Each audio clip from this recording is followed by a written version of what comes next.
Once upon a time, in a distant kingdom, there lived a beautiful princess named Snow White. Snow White was loved dearly by her parents, the king and queen.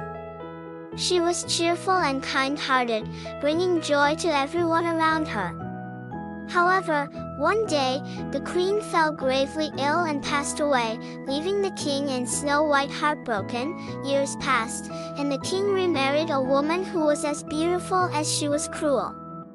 The new queen was very vain and possessed a magical mirror that she would consult daily. "Mirror, mirror, on the wall, who is the fairest of them all?" she would ask, and every day, the mirror would respond, "You, my queen, are the fairest of them all."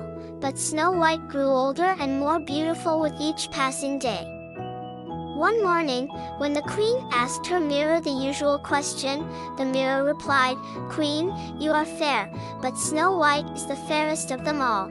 Enraged with jealousy, the queen ordered a huntsman to take Snow White into the forest and kill her.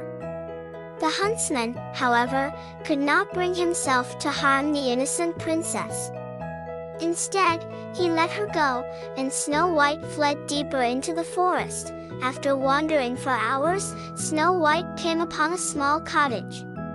Curious and exhausted, she entered and found 7 tiny beds. Overcome with fatigue, she lay down and fell into a deep sleep. The cottage belonged to 7 dwarfs who worked in a nearby mine. When they returned home that evening, they were surprised to find Snow White asleep in one of their beds.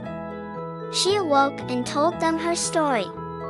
The dwarfs took pity on her and offered her shelter in exchange for her help around the house. Snow White gladly agreed and soon became like a sister to the dwarfs.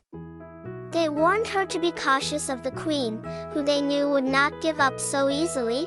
Meanwhile, the queen discovered that Snow White was still alive and disguised herself as an old peddler woman. She made a poisoned apple and set off for the dwarf's cottage. When she arrived, Snow White, who was alone, was tricked into taking a bite of the apple and fell into a deep, death-like sleep. When the dwarfs returned and found Snow White, they were heartbroken. They placed her in a glass coffin in the forest and mourned her deeply. Time passed, and one day a prince from a neighboring kingdom came upon the coffin. Struck by Snow White's beauty, he lifted the lid and kissed her gently. The spell was broken, and Snow White awoke, alive and well. The dwarfs and the prince rejoiced, and Snow White and the prince returned to the kingdom. The evil queen, upon hearing the news, was so furious that she shattered her mirror and fled the kingdom, never to be seen again. Snow White and the prince were married in a grand celebration, and they invited the 7 dwarfs to live in the palace with them. They all lived happily ever after, proving that true beauty comes from within and that kindness and love always prevail.